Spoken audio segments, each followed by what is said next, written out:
Selamat malam rekan-rekan, selamat datang di webinar iCloud dan hari ini kita akan membahas tentang timing ya. Jadi kita menggunakan candlestick sebagai timing indikator.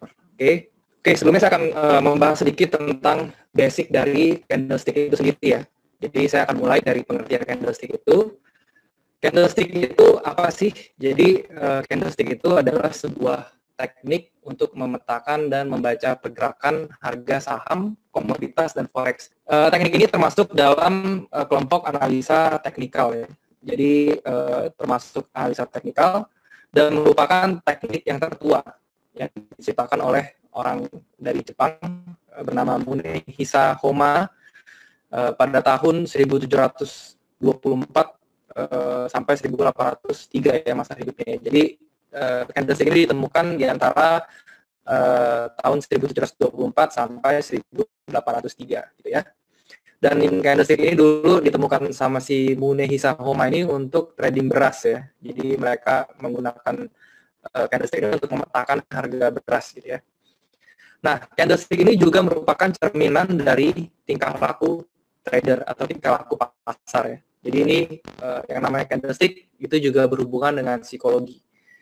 Sehingga candlestick ini bisa membentuk pola yang berulang-ulang gitu. Jadi kenapa sih bisa ada yang namanya chart pattern segala macam gitu ya? Karena ya candlestick ini cerminan dari psikologi. Sementara psikologi manusia itu pasti berulang ya, berbentuk siklus gitu ya, atau tidak berubah dengan cepat. Pasti kalau misalnya yang namanya orang itu, yang namanya manusia biasa, pasti akan berulang yang namanya greed, yang namanya fear, panik, segala macam itu pasti berulang kejadiannya. Oke, oleh karena itu seorang trader yang sukses itu adalah trader yang bisa mengendalikan psikologinya gitu ya. Nah, jadi untuk rekan-rekan yang masih belum tahu tentang candlestick yang masih baru, jadi ini penjelasan dari satu body candlestick ya. Jadi dalam satu body candlestick itu ada 4 elemen ya. Yang pertama itu adalah open, kemudian itu ada close, kemudian ada low, dan ada high ya. Nah, begitupun juga di bearish candle ya. Jadi di sini ada bullish candle dan bearish candle. Yang putih itu bullish, yang hitam ini bearish candle. Di bearish candle juga sama, ada open, close, high, dan low. Yang berbeda itu hanya peletakan open dan close-nya ya. Kalau misalnya di bullish candle itu harga open pasti lebih rendah daripada harga close. Tetapi kalau bearish candle harga open itu pasti lebih tinggi dari harga close-nya ya. Jadi mengacu terhadap gambar tadi, dalam sebuah grafik candlestick itu tergantung informasi sebagai berikut ya. Jadi tadi saya bilang ada harga open. Harga open itu adalah harga pembukaan dalam satu batang candle ya. Jadi ketika candle itu berpindah waktunya dan membentuk candle baru, pada saat pertama kali dia membentuk harga itu harga open namanya. Kemudian harga close itu harga penutupan dalam satu candle. Harga high itu ada harga tertinggi dalam satu candle, sedangkan harga low itu harga terendah dalam satu candle. Nah, harga high dan low ini sering disebut shadow ya. Jadi kalau yang high itu upper shadow, kalau yang low itu lower shadow. Oke. Dalam price action, shadow ini sangat penting ya. Jadi banyak informasi-informasi yang bisa kita ambil dari shadow candlestick ini untuk price action analysis ya. Kemudian berikutnya kita masuk ke keuntungan candlestick itu apa sih? Jadi yang seperti kita tahu ya, kalau di MetaTrader sendiri itu kalau dalam melihat chart itu kita bisa pakai 3 chart yang berbeda. Yang pertama itu candlestick, kemudian ada bar chart, kemudian ada line chart. Nah, dari ketiga itu masing-masing mempunyai kelebihan dan kekurangan ya. Tapi menurut saya yang paling informatif itu adalah candlestick chart karena itu mudah terlihat ya. Keuntungan yang pertama itu adalah candlestick chart ini gampang untuk digunakan. Jadi untuk dimengertinya itu gampang ya. Dia jelas kalau misalnya warna candlesticknya itu putih. Dalam kasus ini kalau mau kita bisa bisa mengcustomize warna ketika candle itu naik dan turun ya. Jadi itu bisa sesuka kita ganti. Mau kita kalau dia bullish mau warna putih, warna hijau itu kita bisa atur. Dan bearishnya pun bisa kita atur mau warna hitam atau merah gitu ya. Jadi ini gampang digunakan kalau candlestick chart. Kemudian candlestick chart memiliki pola atau pattern dengan nama-nama yang unik dan berbeda-beda gitu ya. Jadi sebenarnya ini nggak di candlestick aja sih. Sebenarnya di bar chart juga kita bisa bisa menggunakan pola-pola tersebut. Tetapi yang perbedaannya kalau misalnya di bar chart itu kita agak sulit ya untuk melihat pola-pola tersebut karena dia tidak ada body-nya, itu cuma berupa batang-batang seperti itu. Kemudian candlestick chart sangat bagus untuk mengenali tren, dari tren naik ke tren turun atau sebalik. Di candlestick chart tuh kalau misalnya dia menembus trend line itu jelas ya, dia close-nya itu di bawah line atau tidak gitu. Jadi dia lebih friendly di mata gitu ya. Kemudian candlestick dapat digunakan sebagai timing atau momentum tools ya. Nah, ini yang menjadi nama kita ya, candlestick yang dapat digunakan sebagai timing tools ya, timing indicator seperti itu. Nah, kemudian kita masuk ke pokok intinya, candlestick as a timing tools ya. Yang pertama, candlestick dapat digunakan sebagai alat untuk menentukan waktu momentum entry point. Jadi candlestick as a timing tools ini kita gunakan untuk menentukan timing kita dalam entry ya. Sekali lagi, kita menggunakan candlestick ini untuk menentukan timing kita dalam entry atau momentum ya.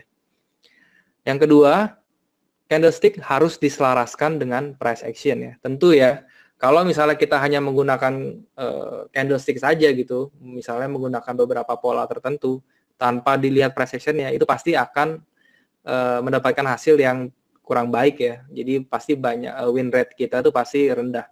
Tapi kalau kita padukan itu dengan price action yang baik dan benar, maka candlestick timing tools ini menjadi tools yang sangat powerful ya. Kemudian candlestick ini memiliki sifat informasi yang leading ya. Berbeda dengan indikator ya, kebanyakan indikator itu sifatnya lagging. Tetapi kalau candlestick timing ini itu sifatnya leading. Jadi kita bisa tahu apa yang akan terjadi berikutnya gitu ya, tanpa kita harus menunggu atau ketinggalan informasi seperti itu. Kemudian cara menggunakannya itu adalah dengan menggunakan pola-pola candlestick.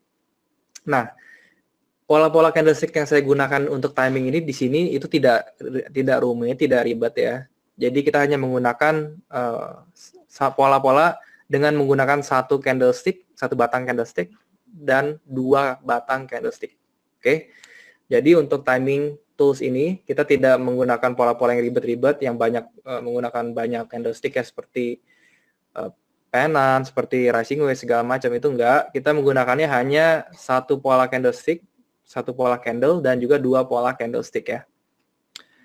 Kemudian apa sih yang kita cari kalau misalnya di timing tools ini ya, menggunakan candlestick? Yang kita cari tentunya adalah reversal price ya. Karena entry yang paling bagus itu adalah entry pada saat harga reversal menuju ke tren sebenarnya, oke? Jadi itu adalah entry point yang paling maksimal yang bisa kita capai gitu ya, dengan keuntungannya maksimal ya. Jadi sekali lagi kita mengincar yang namanya reversal price di sini, oke? Nah, berikutnya kita akan masuk ke pola-pola candlestick yang akan kita pakai.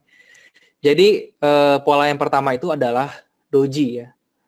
Jadi doji ini cukup, mungkin rekan-rekan di sini sudah sangat familiar dengan doji ini ya, karena ini sering disebutkan di berbagai buku ya.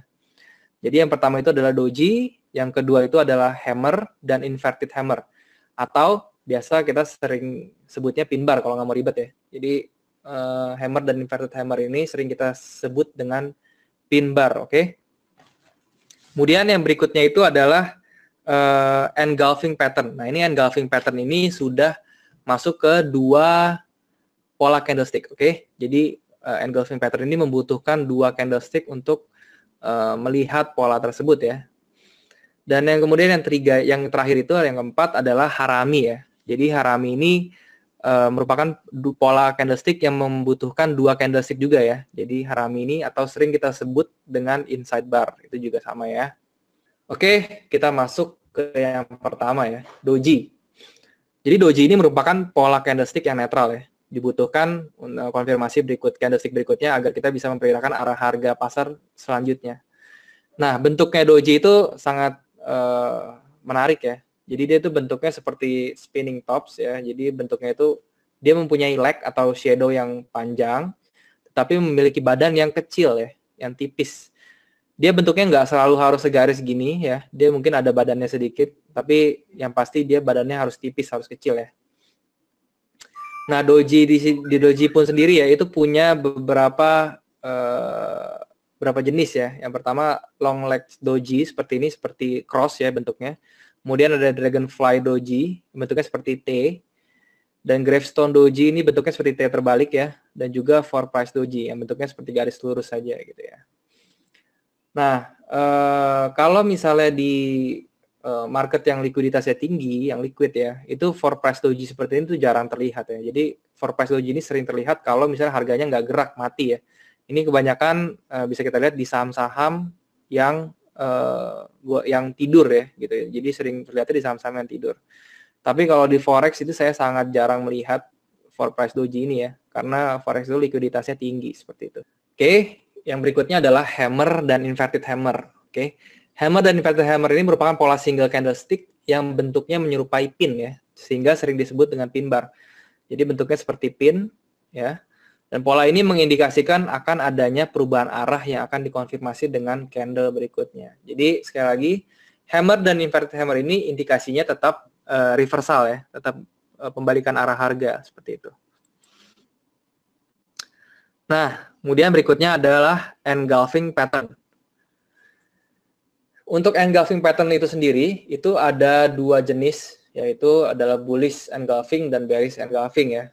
Jadi berdasarkan namanya, tentu implikasinya itu kita sudah tahu ya, yang bullish itu menyebabkan reversal pattern dari bearish ke bullish, sedangkan kalau bearish engulfing itu reversal pattern dari bullish ke bearish, oke?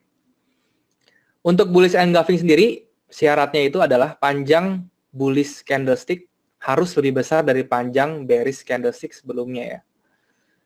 Jadi panjang candlestick bullish-nya itu harus lebih besar daripada panjang bearish candlestick sebelumnya. Kemudian harga high bullish candlestick itu lebih besar dari harga high bearish candlestick sebelumnya juga. Harga close bullish candlestick-nya itu juga harus lebih besar daripada harga high bearish candlestick sebelumnya ya. Tapi yang terakhir ini itu opsional ya. Yang penting tuh dua teratas ini syaratnya harus dipenuhi, oke? Untuk bearish engulfing sendiri itu kebalikannya ya. Jadi panjang bearish candlestick-nya itu harus lebih panjang daripada panjang bullish candlestick sebelumnya, oke? Harga low bearish candlestick itu harus lebih kecil daripada harga low bullish candlestick sebelumnya. Sedangkan harga close bearish candlestick itu harus lebih kecil daripada harga low bullish candlestick sebelumnya. Sekali lagi yang ketiga ini juga bukan keharusan ya.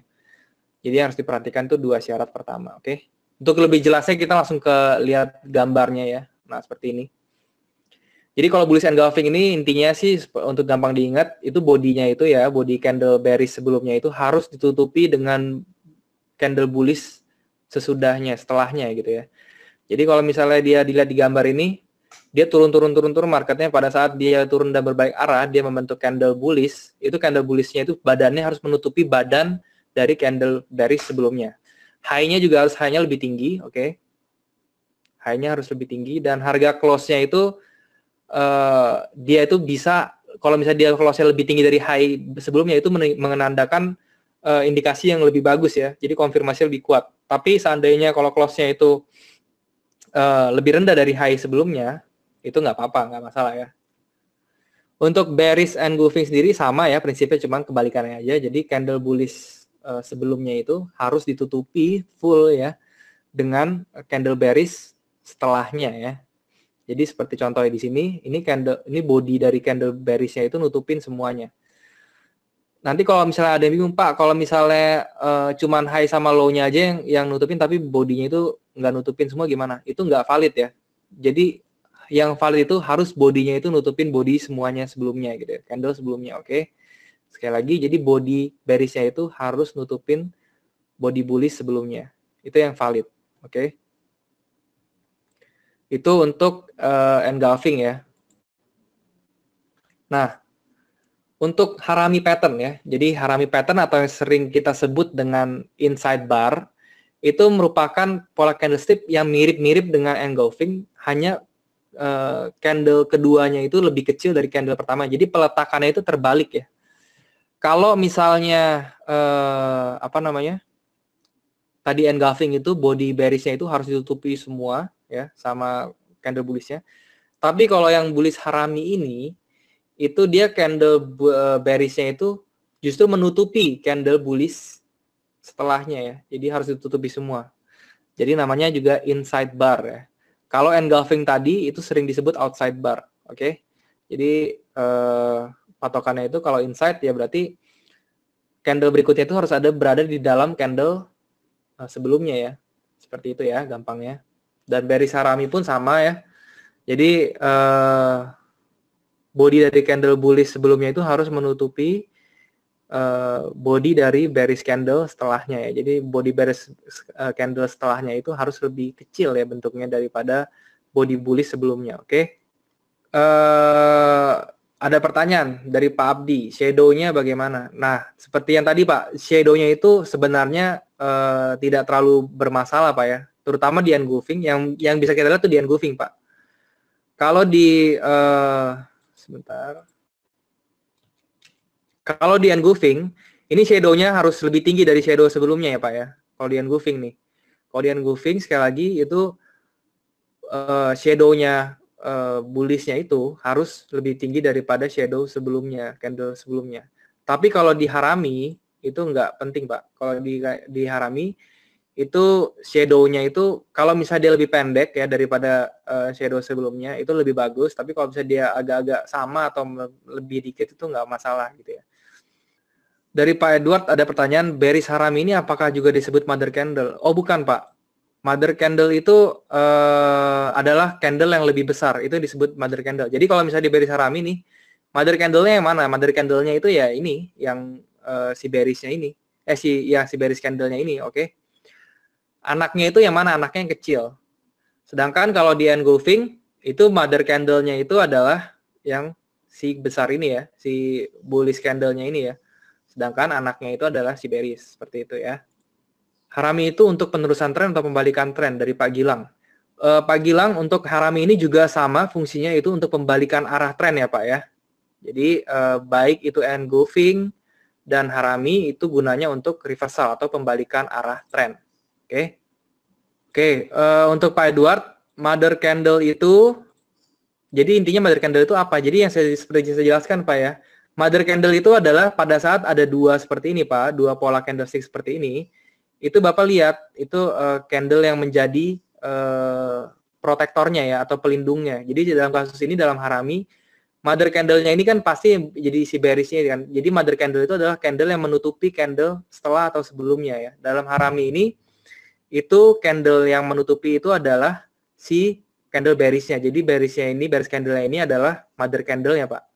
Gitu. Jadi candle yang lebih besar lah Pak, itu mother candle-nya. Untuk Pak Gilang, setahu saya harami untuk penerusan tren. Oh bukan Pak, kalau harami itu untuk pembalikan arah tren gitu ya. Sebenarnya gini Pak, kalau Bapak lihat harami itu untuk penerusan tren, memang fungsinya itu bisa dijadikan fungsi ganda seperti itu Pak ya. Jadi sebenarnya kalau untuk entry harami itu agak tricky gitu. Jadi kita sebenarnya kalau misalnya sudah melihat harami ini kita yang kita lakukan adalah memberikan garis atas dan bawah di high bearish candle-nya dan di low bearish candle-nya. Nah, kalau misalnya dia break ke bawah, itu berarti dia mau lanjut ke bawah, Pak. Jadi intinya gitu ya, harami. Tapi most of the case itu dia balik arah, Pak. Gitu ya. Jadi untuk entry-nya jangan pas dia bentuk harami gini, terus di candle berikutnya kita langsung entry. Jangan, no. Kita garis dulu high-nya dan low-nya. Tunggu dia break ya, break high-nya atau break low-nya seperti ini. Kalau kasusnya seperti ini, dia kan break high-nya ya. Nah, itu kita baru entry di daerah sini gitu ya, di daerah break-nya itu. Karena dia 80% dia akan terus naik. Oke. Tapi kalau dia sebaliknya dia break-nya ke bawah, nah ini baru dia meneruskan tren. Nah, itulah harami itu agak tricky karena dia penggunaannya bisa seperti itu ya. Tapi kalau engulfing itu nggak ada penggunaan seperti itu. Jadi dia engulfing itu udah harus pasti akan reversal seperti itu ya. Oke, Pak Latif entry-nya di mana? Nanti saya jelaskan di slide berikutnya. Untuk Pak Tardim, tingkat akurasi berapa persen? Untuk pattern seperti ini, Pak, itu tingkat akurasi sekitar di atas 70% ya. Jadi, dan kalau misalnya kita konfirmasi dengan price action, nanti seperti saya jelaskan di slide berikutnya nanti, itu bisa jadi 80%, Pak. Gitu ya. Asal penempatannya itu baik dan benar ya. Sekali lagi, penempatannya itu harus benar. Jadi kalau misalnya kita nggak pakai price action nih, kita cuma nyari candle-candle kayak gini aja nih. Oh, ini ada harami, oh ini ada engulfing, kita langsung entry. Itu mungkin akan sering banyak loss ya, sering terjadi penipuan di market gitu ya. Sering baik jebakannya gitu. Makanya kalau misalnya untuk menghilangkan itu kita harus gabungkan dengan price action. Nah, caranya itu nanti akan saya jelaskan di slide berikutnya ya. Untuk Pak Alan yang break bar ketiga ya Pak. Betul Pak. Jadi ini kan bar pertama, bar kedua, bar ketiga dia break. Kita bisa entry di high-nya ini. Kita tinggal garis ini aja nih Pak ya. Di atas, di high yang candle pertamanya. Kita garis lurus horizontal. Begitu dia break, di situ adalah sinyal entry kita. Itu cara entry harami pattern ya. Bukan cara entry di materi ini ya. Nanti yang di materi ini saya kasih tahu caranya. Oke, lanjut ya. Nah, ini adalah contoh dari engulfing ya. Ini ya. Nah, ya. Untuk timing indikator ini, untuk menggunakan candlestick sebagai timing indikator, itu perlu yang namanya price action ya. Itu sudah pasti. Nah, price action apa saja atau tools-tools apa aja yang biasa saya pakai bersamaan gitu ya. Yang pertama itu adalah support dan resistance. Itu yang paling penting ya. Jadi perlu diingat, yang pertama itu adalah support dan resistance. Itu yang tools yang pertama yang saya pakai. Yang kedua adalah moving average. Oke. Yang kedua moving average. Yang ketiga adalah stochastic. Oke. Tapi stochastic saya nggak banyak pakai untuk timing seperti ini ya. Dan yang terakhir itu adalah Fibonacci. Oke. Jadi saya butuh 4 tools. Yang pertama itu adalah support dan resistance. Jadi rekan-rekan di sini harus mengerti dulu tentang support resistance. Yang kedua adalah moving average. Lebih spesifiknya exponential moving average, which is saya pakai 21 dan 34 di sini, exponential moving average-nya. Dan yang ketiga itu adalah stochastic. Oke. Untuk stokastiknya sendiri saya pakai 533 atau 833. Oke. Dan juga yang terakhir Fibonacci. Fibonacci ini saya gunakan sebagai alat ukur, oke? Sebagai alat ukur dan juga harmonic support resistance, ya. Oke, jadi sebelum saya lanjut, saya menjabarkan itu adalah tools yang saya pakai. Dan dalam kasus ini, ya, ini kita lihat di kotak hitam ini ada engulfing ya. Tapi kenapa kenapa kita harus entry di engulfing yang ini? Itu kan pertanyaannya ya. Sedangkan di candle-candle yang berjalan ini mungkin banyak adanya engulfing ya. Kenapa saya cari engulfingnya di sini? Oke. Caranya pertama itu yang kita lakukan adalah mendeterminasi trennya itu seperti apa ya. Jadi kalau misalnya kita lihat dari chart ini secara kasat mata, let's say setelah kotak hitam ini masih kosong ya. Jadi kita masih berkutat di sebelum kotak hitamnya. Ini kita lihat ya. Ini kita pertama harus mendefinisikan trennya seperti apa, oke? Cara mendefinisikan tren itu paling gampang dengan coding. Coding itu maksudnya adalah kita menentukan low-nya dan high-nya ya. Jadi di sini low pertama, kemudian di sini ada high pertama, kemudian ada higher low dari sebelumnya, kemudian ada di sini masih lower high, kemudian di sini ada higher low lagi. Kemudian di sini ada higher high, oke? Dari coding tersebut kita bisa ambil kesimpulan, oh ternyata dia sudah membentuk higher low terus nih. Berarti trennya itu mulai naik ya. Bukan berarti trennya itu udah pasti bullish kuat, tapi trennya mulai naik. Nah, itu patokan pertama. Jadi saya definisikan trennya dulu seperti apa, oke? Kemudian berikutnya setelah saya tahu dia itu sudah membentuk higher low pertama, itu kemudian saya lihat moving average-nya, oke? Di sini moving average-nya sudah mulai melebar dan mengarah ke atas ya, dan membentuk sudut kemiringan 45 degrees atau 45 derajat. Di sini saya bisa berasumsi bahwa tren ini sudah mau berjalan naik, oke? Karena tren naik itu salah satu tanda atau cirinya adalah moving average-nya itu mulai terbuka lebar dan mengarah ke suatu arah tendensi tertentu, entah itu naik atau itu turun, sebesar 45 derajat. Itu tendensi kedua, oke? Kemudian ketiga itu saya melihat Fibo-nya dulu, jadi Fibo-nya itu ketika dia sudah mulai membentuk swing di sini dan membentuk high lagi berikutnya, itu saya udah tarik Fibo gitu. Saya lihat di Fibo-nya dia tuh pas dia tuh mulai rebound itu di berapa.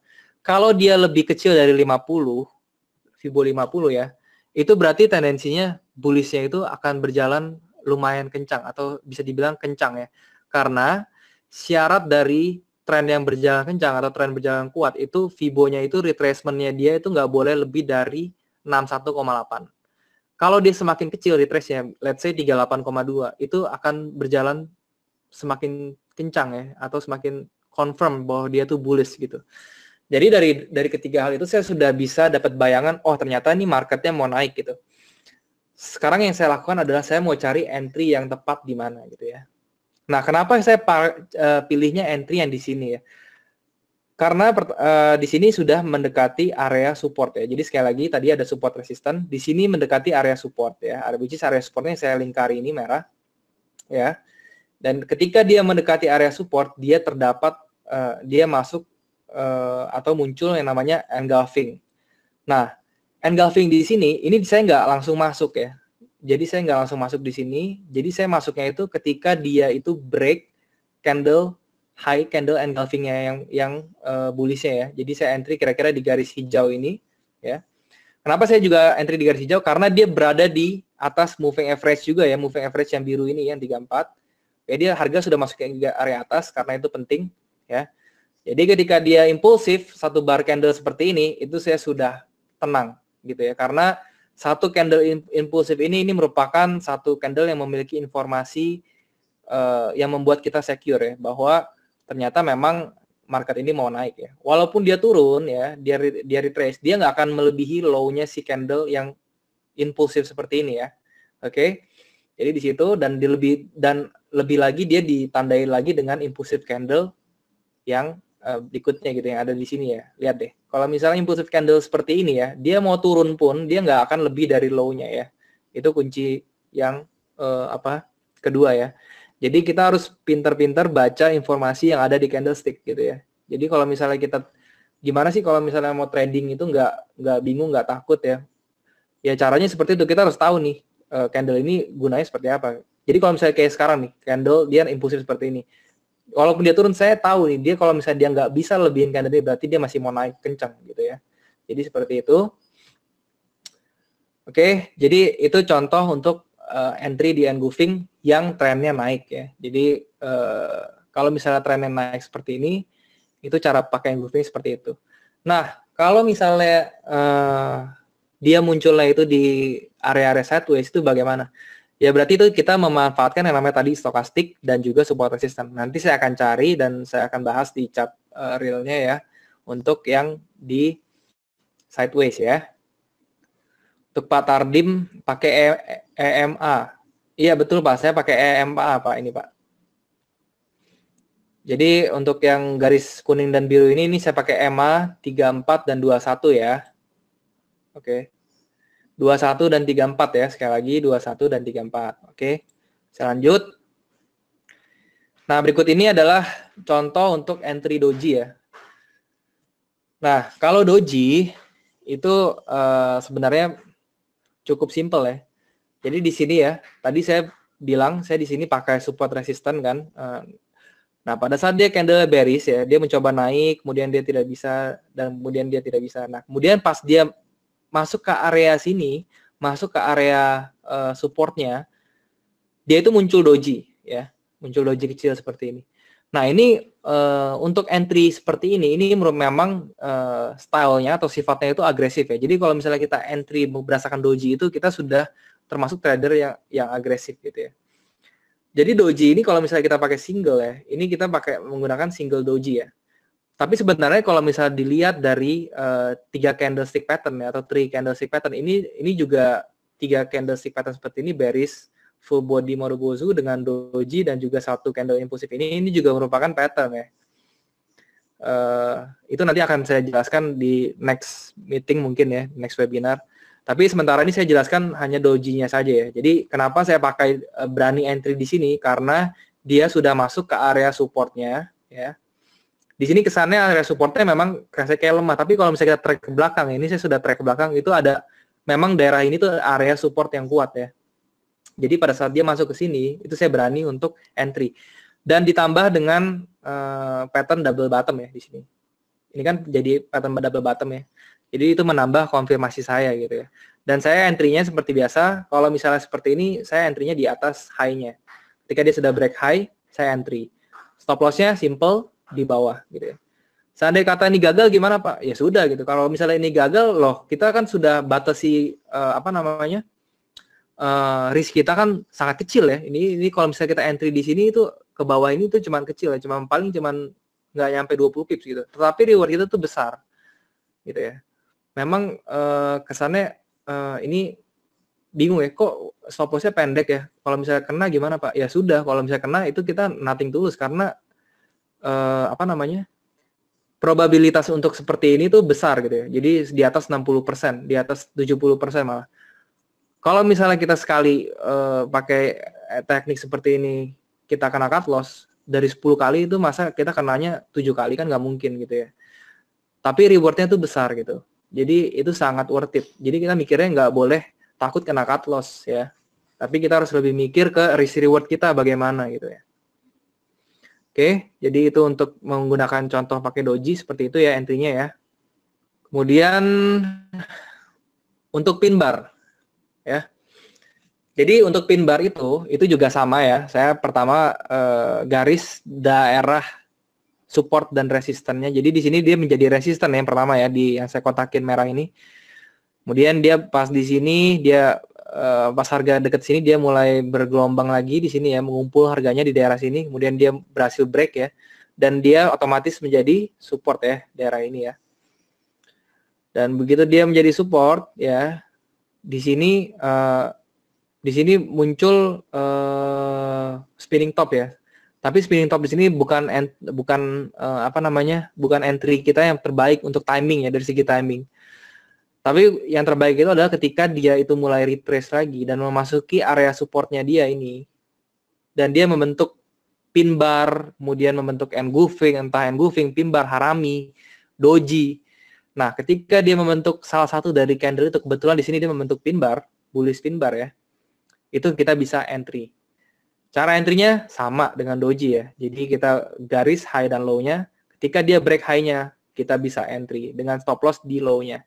Oke, jadi menurut saya untuk entry dengan menggunakan timing seperti ini itu bikin kita tuh risk reward-nya tuh teratur sekali ya. Risk reward kita tuh sangat menguntungkan ya. Mungkin bisa 1/4 atau 1/5 mungkin ya. Jadi kalau misalnya menggunakan teknik seperti ini, itu risk reward 1/2 tuh jadi kelihatannya kecil gitu ya. Tapi sekali lagi kita kelemahannya dari teknik ini kita harus pantau, benar-benar nggak boleh ketinggalan ya.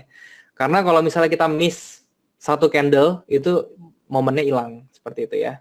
Jadi yang paling benar itu kita tandain caranya ya. Kita tandain dulu area support resisten yang kuatnya. Kemudian di area itu kita pasang alert ya, pasang alert. Mungkin di 10 pips di atasnya kita pasang alert, sehingga kalau harga sudah ke daerah situ langsung berbunyi ya. Langsung berbunyi, jadi kita bisa siap-siap. Seperti itu ya cara ngakalinnya ya, supaya nggak ketinggalan. Dari Pak Latif, untuk entry dan SL, apakah perlu ditambah spread? Untuk masalah spread ya Pak ya, itu memang perlu ditambah. Tapi kalau misalnya spread di forex ya, di forex itu spreadnya nggak terlalu besar. Kalau di gold itu mungkin agak tinggi ya spreadnya. Tapi memang perlu ditambahkan spread Pak, sekitar 5-9 pips ya mungkin ya. Sekitar segitu Pak. Kemudian dari Pak Edward, Pak sebaiknya di time frame berapa jika kita menggunakan metode candlestick ini? Untuk saya menggunakan metode ini di time frame saya entry, yaitu di M30 ya. Jadi jangan menggunakan, terserah sebenarnya untuk kalau misalnya Bapak mau buat roadmap, jadi khusus bukannya buat entry ya, tapi mau buat roadmap aja, itu Bapak bisa pakai teknik ini di H4 atau di day 1 ya. Tergantung Bapak biasanya untuk membuat roadmap di time frame berapa. Kalau saya pribadi saya di H4.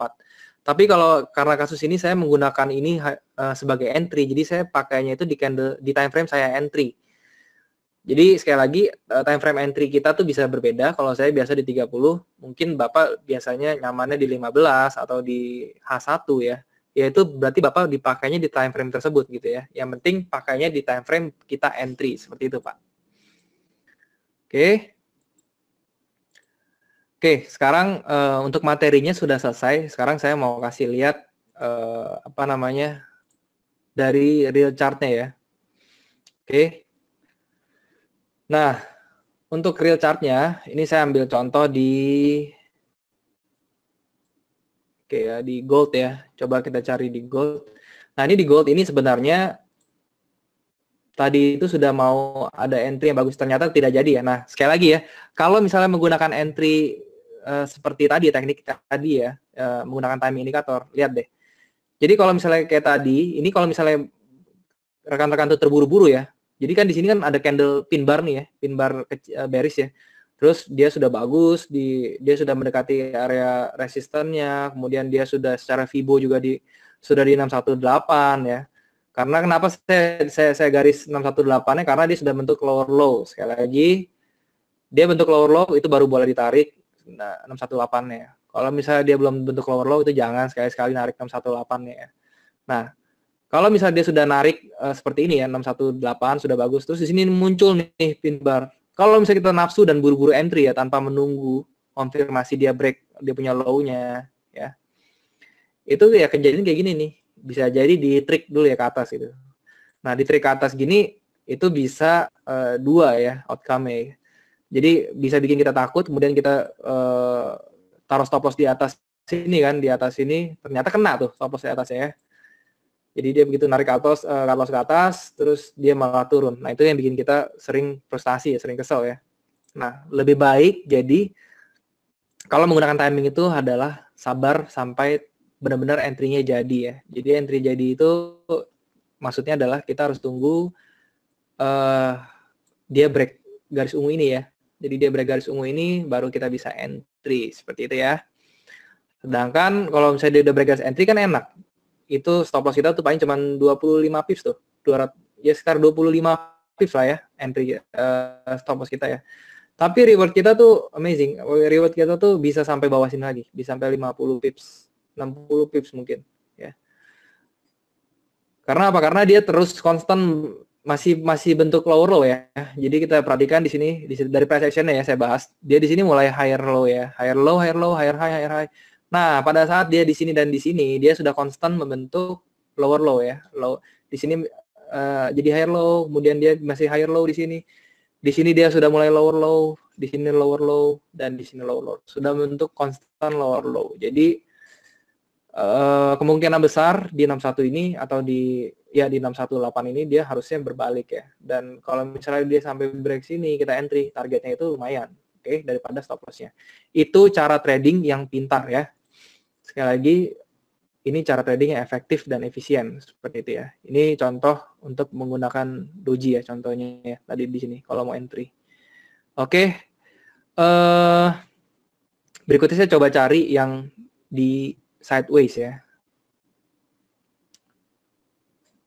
Nah, kalau yang kayak gini ya, kasusnya kalau yang kayak gini-gini itu kita nggak usah lihat karena ini kita nggak ada patokan yang jelas ya. Jadi jangan berasumsi dia sudah naik tinggi. Oh ini naiknya udah tinggi nih, saya yakin naiknya udah tinggi. Begitu dia naik tinggi di ujung dia muncul doji atau engulfing ya. Terus kita langsung masuk gitu ya. Walaupun dia sudah kesannya dia sudah memenuhi syarat gitu ya, terus langsung entry. Ternyata pas entry kena jebakan dan dibawa ke atas. Itu yang sering terjadi ya. Jadi sekali lagi kita harus padukan dengan price action. Kalau misalnya kita lihat nggak ada price action di sini ya sudah. Kalau nggak ada pattern, nggak ada konfirmatornya, kita lewatkan gitu ya. Jangan diambil. Kalau misalnya dia memang betulan turun seperti ini ya sudah berarti kita kan namanya meminimalisir yang namanya risk yang nggak perlu ya. Jadi kalau misalnya kita terlalu greedy mau makan semuanya itu ujung-ujungnya biasanya hancur seperti itu ya. Oke. Saya coba cari yang di sideways ya. Nah, ini juga ada ya. Di sini kan kalau yang ini ada jelas banget nih ya perbedaannya, makanya saya kasih tahu perbedaannya. Nah, kalau di sini Pak, yang saya lingkarin ini, yang saya kotakin ya sebentar. Ya, lihat, bisa dilihat di sini ya. Yang ini dua candle ini ya. Ini harami ya. Jadi Buris harami ini boleh entry. Kenapa? Coba boleh entry. Karena dia memenuhi syarat ya. Kita lihat di track record sebelumnya itu dia sudah mencapai area supportnya ya. Jadi di sini ada area support ya di 1308 ya. 1308 sampai 1309 itu area supportnya. Nah, begitu dia masuk ke daerah support dan dia membentuk harami, lihat apa yang terjadi ya. Dia akan impulsif. Oke. Nah, begitu dia ada satu candle impulsif seperti ini ya. Jadi biasanya harami itu diikuti dengan candle impulsif. Harami, engulfing dan segala macam itu kalau misalnya dia beneran valid, dia pasti akan diikuti candle impulsif. Ketika terjadi candle impulsif ini, seperti yang tadi saya bilang, itu kita sudah tenang. Jadi ibaratnya nih saya namainnya candle penenang ya. Jadi karena kalau dia muncul candle impulsif ini, itu saya sudah tenang. Karena apa? Karena saya sudah ada patokan yang jelas ya. Patokan yang jelasnya apa? Tadi saya bilang, dia mau dibawa turun ya. Asal dia nggak lebih dari ini, itu dia pasti akan naik. Oke?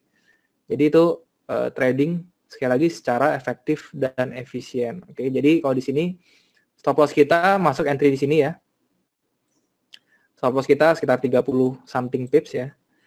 Dan TP kita biasanya kita 1:2 minimal kalau di sini ya. 60 pips itu pasti nyampe ya. Ini bahkan lebih banget ya. Ini 200 pips. Oke. Tapi kita nggak mungkin makan 200 pipsnya lah ya secara realistisnya. Kita nggak ngomong bisa makan ini semua ya kan, karena itu hanya hal yang sangat tidak mungkin menurut saya untuk trader-trader yang apalagi trader yang baru mulai gitu ya. Butuh mental luar biasa untuk makan 200 pips.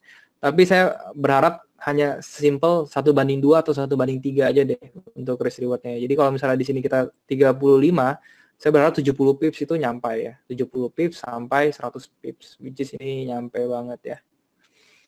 Oke, itu contoh di market yang sideways ya. Ini masukannya sideways ya, masih berada di reversal point trend ya, reversal trend point ya. Jadi di sini adalah sideways di mana dia membentuk base besar untuk siap-siap berganti arah trend ya. Ada pertanyaan dari Pak Gilang. Pak Daril, itu Indi buat munculkan angka IHS di high sama low-nya namanya apa? Saya tertarik. Oh, oke Pak. Ini bukan munculkan angka di high dan low ya Pak. Ini time zone ya. Jadi ini yang saya pakai ASEAN time zone karena menurut saya ASEAN session itu, ASEAN trading session itu jadi patokan untuk pergerakan market berikutnya ya. Jadi kalau misalnya saya sering menjadikan ASEAN trend zone ini sebagai area atau daerah support resistance juga gitu ya. Untuk indikatornya Bapak bisa cari tentang kalau nggak salah namanya apa ya? Sebentar saya coba cek ya. Indikatornya XI ASEAN Session ya. Ini Bapak bisa googling dan itu banyak sekali di Google ya. Namanya XI ASEAN Session. Oke. Itu saya downloadnya kalau nggak salah di MetaTrader-nya deh. Kalau nggak salah ya. Tapi Bapak bisa googling itu. Oke, untuk Pak Yudhistira. Pak, itu cara pakai Fibo-nya bagaimana? Oke, good question Pak. Cara pakai Fibo, sekali lagi ya. Cara pakai Fibo yang benar, saya balik ke contoh gold tadi ya, yang paling awal. Oke, ini saya hapus ya. Saya coba hapus. Oke. Nah, untuk pakai Fibo-nya itu adalah, kita harus make sure dulu nih. Ini kan dia bentuknya itu kan rising wedge ya. Di sini ada rising wedge, kemudian dia break di sini dan dia turun ya. Pas dia turun ini, dia ini sudah break low-nya ya. Jadi kita harus kita lihat itu dia sudah break low. Ini kita ngomong secara bearish ya. Jadi dia sudah break low di sini. Kemudian yang kita lakukan adalah kita tarik garis. Oke. Tarik garis Fibo dari high-nya kemudian sampai low-nya ya. Nah, begitu tarik garis low-nya itu kita patokin yang namanya 618 ya di sini ya. Dan di sini ternyata nggak sampai sudah lebih dari 618 ya. Ternyata dia sampai 78,2-nya nih ya. 78,2 itu sebenarnya perhentian terakhir. Nah, perhentian terakhirnya ini pun Kalau turun, kalau misalnya dia beneran turun ya nanti, itu saya di sini di daerah sini sudah harus take ya. Jadi saya nggak mau berharap dia sampai bawah sini atau apalagi sampai nembus ya. Saya sampai dia sini aja sampai 60 pips saya sudah take gitu ya.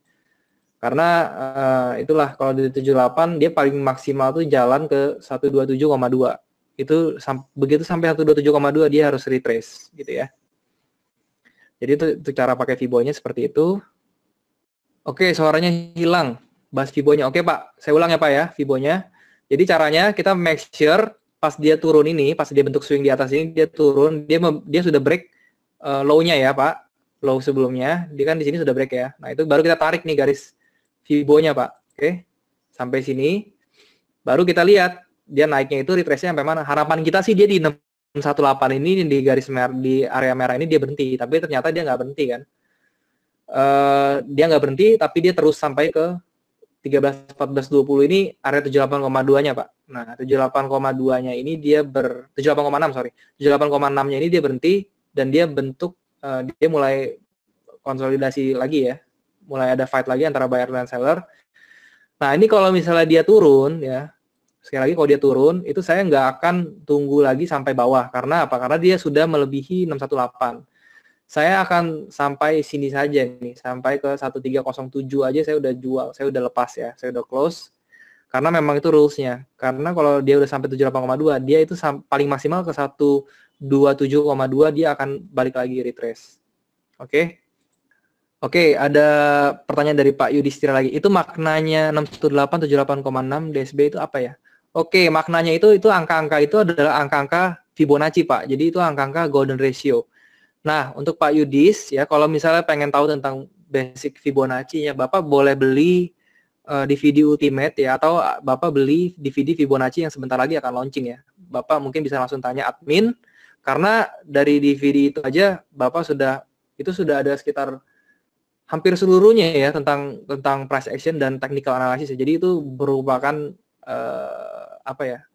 Instrumen yang bagus untuk Bapak belajar menggunakan DVD itu, karena itu biaya investasinya juga nggak terlalu mahal ya, dibanding dengan apa yang Bapak akan dapat gitu ya. Jadi kalau Bapak Yudis tertarik dengan Fibo seperti ini, karena kalau saya jelasin dari awal lagi tentang Fibo ini, waktunya nggak akan cukup, Pak, karena ini panjang sekali ya. Jadi ini saya hanya kasih angka pentingnya aja, 618, 786 ya, kemudian 50 dan 38,2 itu angka-angka pentingnya ya. Untuk Pak Abdi ada pertanyaan, shadow karena news apakah bisa dijadikan patokan support dan resist untuk Fibo? Nah, untuk news ya, itu kita pakai juga Pak, semua. Kalau untuk Fibo itu saya pakai di semua keadaan ya, jadi mau news mau enggak itu tetap dipakai Pak. Oke. Kemudian ada pertanyaan lagi dari Pak Latif, Fibonya kok bisa ada info harga, cara settingnya bagaimana Pak? Oke. Untuk setting harga, itu caranya kita klik kanan ya di Fibonya. Nah, Fibo Properties. Nah, kemudian untuk memunculkan harga Bapak tinggal tambahkan persen dolar seperti ini. Terus kemudian spasi nama yang mau Bapak pakai gitu ya. Jadi kalau di sini saya pakai nama-nama yang saya gampang ingat. Jadi tapi untuk munculin harganya caranya ya tinggal persen terus pencet persen tanda dolar seperti ini aja Pak ya. Simpel itu, oke. Dari Pak Eka, malam Pak Daril, Pak narik Fibonya kok tidak dari puncak sebelumnya lebih tinggi ya Pak? Oke. Itu pertanyaan yang bagus ya. Saya nggak narik dari sini, kenapa? Karena ini menurut saya, ini adalah noise ya. Jadi kalau yang saya anggap noise itu saya nggak tarik ya. Karena begitu dia tarik, dia tetap tarik terus, begitu dia nge-break, dia ditarik ke bawah, begitu dia break, dia ditarik ke bawah, dan close-nya itu masih di bawah area rising wedge ini. Jadi saya anggap itu noise ya. Nah, untuk menentukan ini noise atau bukannya itu gampang ya, cara gampangnya sih seperti itu ya. Kalau Bapak lihat ternyata dia bentuk pattern seperti ini tapi ternyata digangguin sama dua candle ini, saya abaikan gitu ya. Itu alasan saya Pak, kenapa saya nggak narik dari atas. Oke. Jadi saya hanya memastikan ulang ya. Timing indikator ini sangat penting ya, karena tadi saya bilang kalau Bapak atau rekan-rekan atau Ibu di sini ya mau trading secara efektif dan efisien, itu caranya ya seperti itu ya. Jadi itu akan mengangkat hal-hal yang nggak perlu. Kayak seperti ini contohnya tadi ya. Kalau misalnya mungkin kalau kita hanya trading berdasarkan Fibo saja, terus berdasarkan support resistance ya. Ini semua sudah kena loh, maksudnya sudah menggenapi loh. Dia sudah di area resisten. Dari Fibo dia juga 618, dia membentuk lower low. Begitu retrace, ini sangat besar ekspektasinya itu dia bakal balik. Dan dikasih candle seperti ini gitu, dikasih candle yang mau balik gini. Kalau kita langsung terburu-buru entry ya, itu pasti kita kena jebakan seperti ini ya. Nah itu makanya saya bilang kalau mau efektif dan efisien, pakai timing ini cukup efektif ya.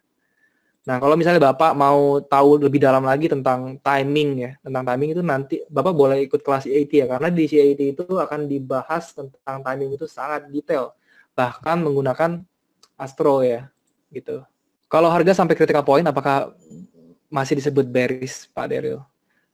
Masih, Pak. Kalau dia sampai critical point ya, let's say dia sampai sini critical point, itu dia turun ke bawah masih dibilang bearish, masih Pak. Cuman saya nggak akan berani untuk entry dan nunggu sampai TP di bawah sini ya. Saya nggak akan berani gitu. Karena 70% mungkin bisa dibilang 80% ya. Itu dia akan berhentinya tuh di daerah sini, Pak. Di 1307. Bahkan 1308 dia sudah berhenti gitu ya. Jadi itu agak riskan ya kalau untuk seperti itu. Oke, karena ini di kondisi sebelumnya pun dia nggak trending gimana-gimana banget ya. Di kondisi sebelumnya kita harus lihat ya, dia tuh sideways loh, sideways gede gini ya. Jadi ini cukup berbahaya. Oke. Apakah pengertian khusus dari Fibo mengenai critical point, Ronda yang dan seterusnya? Tidak ada, Pak. Ini hanya saya gampang untuk mengingat aja gitu. Jadi ini membantu saya untuk dalam mengingat aja. Jadi nggak pusing gitu ya. Kasih penanda alarm saat masuk harga. Oke. Kalau ngasih alarm ya, let's say saya mau ngasih alarm di daerah sini nih ya, 1308. Ini Bapak tinggal klik kanan ya. Bapak klik kanan, kemudian Bapak klik trading alert. Oke. Nah, dia akan muncul tanda seperti ini berarti alarmnya sudah aktif. Seperti itu ya, Pak. Ini Bapak bisa edit nih di sini. Mau berapa lama bunyinya, mau bunyinya seperti apa gitu ya. Jadi caranya seperti itu, Pak. Pak, saya mau nanya kenapa Fibonya ditarik di atas nggak sampai shadow high? Maaf ya, itu yang saya tadi jelaskan ya, Pak. Itu saya nggak tarik yang atas itu karena ini saya anggap noise, Pak. Tadi saya sudah bahas, ini saya anggap noise karena dia itu nggak wajar ya. Dia kalau misalnya dia lebihnya sedikit-sedikit terus dia balik lagi itu mungkin saya akan perhitungkan, tapi kalau dia lebihnya gini terus ditarik ke bawahnya seperti ini saya anggap noise. Jadi saya nggak tarik dari atas sini, Pak ya. Saya hanya berasumsi bahwa high yang sebenarnya itu di sini gitu ya. Critical point di Fibo berapa? Oke, critical point di saya ini di Fibo 88, Pak. Bagaimana cara analisa menggunakan Asia Session Indicator? Oke, itu saya nggak akan bahas di sini, Pak, Asia Session Indicator, karena ini saya juga bukan analisa, Pak, sebenarnya. Ini saya sebagai patokan area support resistance, tadi saya bilang ya. Jadi untuk penggunaan Asia Session ini saya hanya pakai di support resistance aja sebagai daerah support resistance. Saya nggak pakai untuk analisa gimana banget. Oke. Pak Gilang, kadang saya melihat harami di dalam harami. Itu bagaimana, Pak? Dari kan ada banyak tuh haraminya.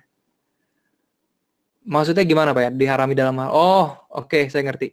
Mungkin gini, Pak ya. Saya coba cari harami di dalam harami itu ya, Pak ya. Aduh, yang ini sebenarnya hampir ya. Sebenarnya ini hampir, cuman ini enggak. Nah, ini, Pak. Oke. Ini saya coba zoom ya. Mungkin yang dimaksud seperti ini, Pak ya. Nih, ini ya, Pak ya, mungkin ya. Mungkin yang dimaksud seperti ini ya. Ini kan harami ya. Betul ya, harami. Terus di dalamnya itu masih banyak. Terus ini candle itu jadi haraminya dia nih ya. Gitu ya. Nah, kalau ketemu kondisi seperti ini, Pak, jangan bingung, Pak, ya. Kenapa? Karena ini sama aja kalau kita pakai konsep seperti depress ya. Jadi candle itu seperti depress menjadi dua candle. Jadi ini kalau Bapak perhatikan 1, 2, 3, 4, 5. Oke, yang mother candle nggak usah kita hitung, yang hitam ini kita hitung dari yang putihnya. 1, 2, 3, 4, 5, 6, 7, 8. Oke, 8 candle ini Bapak anggap Bapak press jadi satu ya. Kalau Bapak press jadi satu ya, jadi satu candle, ini Bapak mendapatkan opennya di sini, close-nya itu tetap di atas sini ya, Pak ya, karena ini close-nya tetap masih nggak ada yang lebih tinggi close-nya ya. Nah, kalau itu kan Bapak jadi nggak pusing ya. Jadi anggapannya ya sama aja, haramnya itu tetap ini yang dipakai, karena kalau kita press 8 candle jadi satu, tetap opennya di sini, close-nya di atas sini. Gitu ya, paham ya? High-nya tetap di atas ini, tapi high-nya nggak lebih dari ini masih valid sebagai harami. Oke? Pak Pinggala, critical point itu bisa berubah Fibonya atau baku di 88? Baku, Pak, di 88, Pak. Kalau buat saya ya, critical point itu di 88. Oke. Pak Gilang, untuk harami di dalam harami tersebut stop loss-nya di mother candle terbesar berarti. Betul, Pak. Tetap stop loss-nya itu kita pakai acuan mother candle terbesar. Kalau kasus di sini berarti stop loss-nya di low-nya dia nih ya. Low-nya si dia ini. Di bawahnya dia itu kita stop loss gitu ya. Dalam kasus ini ya berarti ini kena stop loss. Oke. Untuk Pak Alan, first crown-nya di persen berapa, Pak? First crown itu kalau saya tadi di 618 ya, Pak. Untuk Pak Latif, saya masih kurang yakin dalam menentukan support resistance. Yang kuat boleh minta di brief lagi. Untuk support resistance yang kuat, itu sekali lagi kalau Bapak mau jelas ya, itu Bapak bisa lihat di Ultimate, di video Ultimate. Tapi kalau misalnya saya brief secara singkat ya, cara menentukan support dan level support resistance yang kuat atau enggak, itu gampangnya kalau misalnya Bapak, misalnya seperti ini ya, ini saya bilang ini support level yang kuat. Kenapa? Ya, support di sini kuat. Kenapa? Karena dia memantulkan harganya itu tinggi. Dia memantulkan harganya itu kuat. Jadi semakin suatu support yang memantulkan harganya itu kuat, support ataupun resisten ya, dia memantulkan atau bisa merebound harga dengan sangat tinggi, itu berarti kuat. Kekuatannya support resisten tersebut adalah kuat ya. Cara saya sesimpel itu sih sebenarnya, Pak. Setiap ada candle panjang yang nutupi candle sebelumnya itu namanya apa? Engulfing, Pak Edward tadi namanya. Namanya engulfing. Oke. Tapi syaratnya tadi ya, itu harus bodinya harus nutup, kemudian dia punya apa namanya, low dan high-nya juga harus lebih tinggi ya. Oke, terima kasih banyak rekan-rekan yang sudah hadir di sini ya. Saya sangat appreciate dan sampai bertemu di webinar berikutnya. Semoga materi yang saya berikan hari ini bisa membantu rekan-rekan di sini semuanya. Oke, selamat malam rekan-rekan. Salam profit. Thank you.